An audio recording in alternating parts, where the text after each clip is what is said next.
நண்பர்களே, 2026ஆம் வருஷம் ராகு பெயர்ச்சி நடக்க போகுது.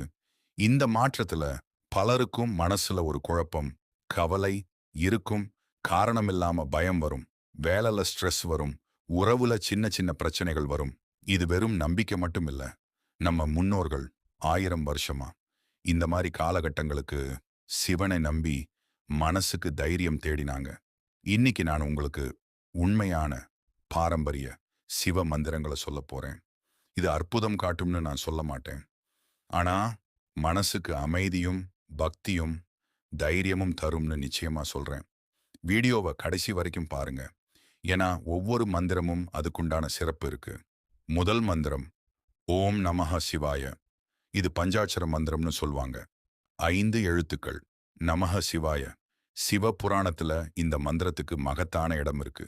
தினமும் காலையில எழுந்ததும் 108 தடவை இதை சொன்னா மனசுக்கு நல்ல அமைதி கிடைக்கும்னு நம்பிக்கை. 2வது மகா மிருத்யுஞ்சய மந்திரம். இந்த மந்திரம் ரிக் வேதத்திலிருந்து வந்தது. உடல் நலம், மன உறுதி, பயம் நீங்கிறதுக்கு இதை தினமும் சொல்றது வழக்கம்.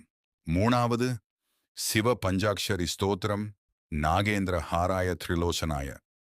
இந்த ஸ்தோத்திரம் ஆதி சங்கரர் இயற்றியது. சிவனோட அழகான வர்ணனை. இதை பாடினா பக்தியும் மனதிடமும் கூடும். 4வது ருத்ரம்ல இருந்து சில வரிகள்.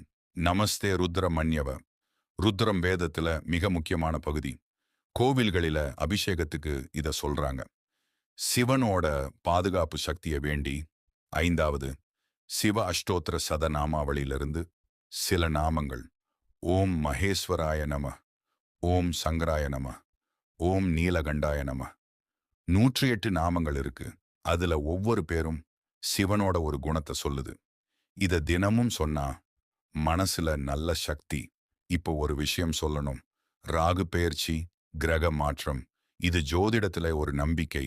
இதுக்காக பயப்படாம பக்தியோட அமைதியோட தினமும் இந்த மந்திரங்களை சொல்லுங்க. மனசுக்கு தைரியம் வரும். அதுவே பெரிய வெற்றி. நண்பர்களே, இது போன்ற பாரம்பரிய பக்தி விஷயங்களை தெரிஞ்சுக்கணும்னா இந்த வீடியோவை லைக் பண்ணுங்க. இன்னும் இது மாதிரி வீடியோ வேணும்னா சப்ஸ்கிரைப் பண்ணுங்க.